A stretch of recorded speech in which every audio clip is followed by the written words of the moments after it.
So I have 3 stories, and I'll start with the first one. This is called The Drunken Kangaroo, and it was back in 2010 when I was at Roskilde Festival. And what's special about the festival is that it starts Friday afternoon, but the music is not until Thursday the following week, which is 4 days. So it's basically 9 days of drinking non-stop. And you can imagine when you get to Thursday, you are already hungover and still drunk and just out of your mind. So in addition to beer bowling, beer ponging, mud baths, okay, not mud bath because I was lucky to hit one of the very rare years where the weather was actually good.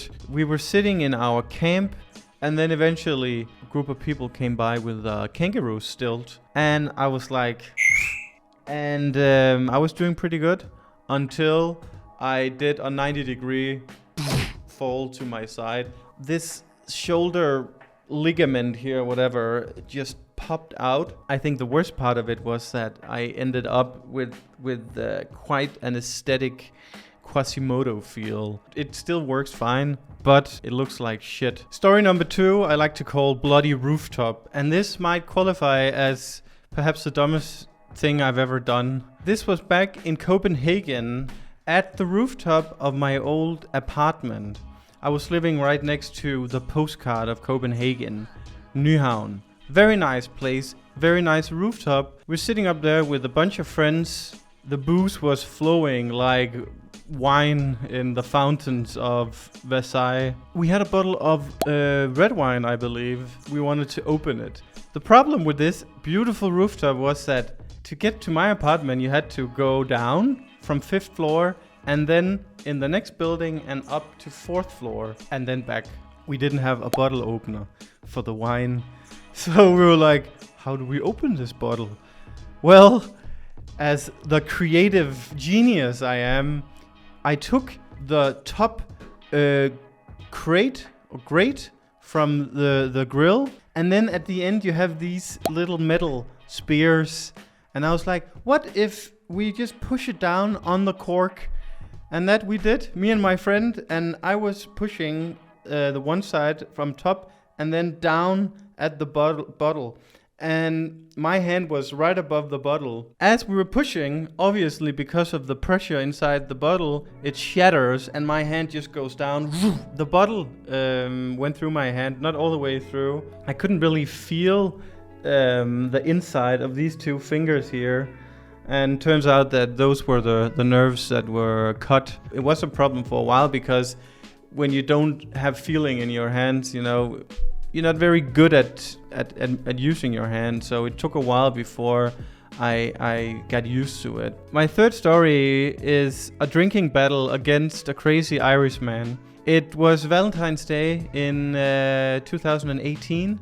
Me and Amalie, we were out celebrating our mutual love. So we went to this fancy restaurant and we sat next to this couple. They had the table next to us. An older couple, can you say that without? Yeah. We got a lot of wine and eventually the couple invited us home to their apartment. Very epic apartment. We had a lot of fun, but then Jon made a bet. I'm having a challenge with my friend George, and the deal is who can be up for the longest time. We're pretty drunk, but the deal is that none of us are going to sleep until we lose. So is that the deal? Sleeping? I thought you just pass on. the fucking deal is the Fuck you, ball. The fucking deal is that we are gonna be up until one of us is gonna pass out, and I'm winning right now. We were plastered, absolutely plastered. Well, I'll fuck you up. No, I'll win. So around, I don't know, 8 o'clock, I wanted to open what I believe to be gin and tonic number 15, literally. I took a bottle of tonic with another bottle of tonic, I thought, and then to do the classic bottle open trick where you use one bottle with the other one. What I didn't know was that there was no lid on the tonic bottle, so it just went through my finger, this finger right here. Like an hemorrhaging of the finger. Like immediately I thought it was just a little wound, you know, a band-aid would work. But 10 hours later, after sleeping it out, I woke up and did a second inspection, and I could see that it was very deep. So went to the hospital, had a nice doctor there who went through it and everything. It was a private hospital, so I thought I was in good hands, and he said, it's all good. Then I got the bill the following day, and in the attachment it said he must come back as there might be glass residue inside my hand. When he did a second inspection, he could see that the tendon was actually torn. That's where the real nightmare just started. To find a surgeon, that's not easy, because when you have a severed tendon, it has to be fixed fairly fast, within a couple of days. And we went to the first hospital, and they didn't have any surgeon, although they charged us $1,700 for a night, even though we went there for 30 minutes to conclude that there's nobody to fix me. Then we went to Brisbane Hospital, where we were told that there was a surgeon. We went there in the middle of the night, 4 hours in the waiting room with drug addicts and just like creepy people coming in and out. It was a nightmare. Eventually the doctor came out and said, yeah, it's your turn. And he was like, no, we don't have any surgeon.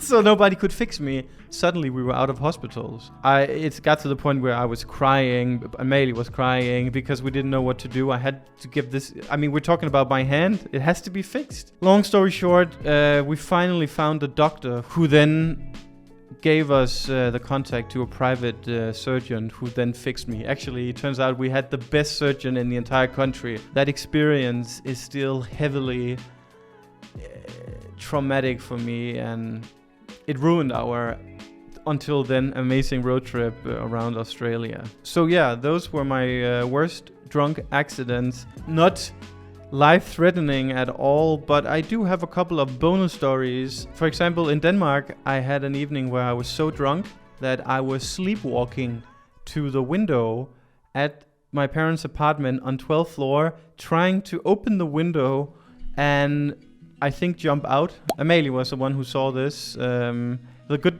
thing is that these windows are very hard to open because there is a safety mechanism that you have to push up. Very hard to do even when you're sober. So that is kind of scary to think back at. This Christmas 2021, just before I quit drinking alcohol, I had one evening where my father thought I was dead. I was passed out on the living room floor. I had around 3 bottles of white wine, 1 bottle of gin, numerous beers. I was just passed out to the point where they couldn't get me to move. I don't know if they took my pulse anywhere. That experience has kind of haunted me because I don't know how close I was to dying from alcohol overdose. I had another evening this time in Denmark where I was on my way out to the elevator and down to the street naked. Amelia stopped me. I was at the elevator and she was able to stop me. That would have been just horrific because my parents, they are the directors of the whole building complex, and everybody know them. Everybody knows me, so yeah. Oh, were you the one with the drunk son the other day, naked on the street? Can you imagine? I know it's only 3 stories, but I have one more story. This was in Miami, 2009. I went to language school. I was 21, and every Tuesday we went to this place called Quarter Deck. And on Tuesdays, you can get a beer for a quarter. So we would get trays of beers, like we're talking 20, 30 beers on a tray. Everyone was drunk, always. And we would usually go to the McDonald's on Washington Street afterwards. I was waiting outside to this McDonald's. 2 main entrances. One of them were closed and no lights. And I had to really pee. You would walk in and then there was a little corner where you could pee so nobody could see you. And while I was peeing, I remember I just looked a little bit like this to my back, and then I could see the nose of a cop car, and I was like mid-peeing, just pants up, and then walk away from the cops, and immediately I heard a voice, "Hey, stop."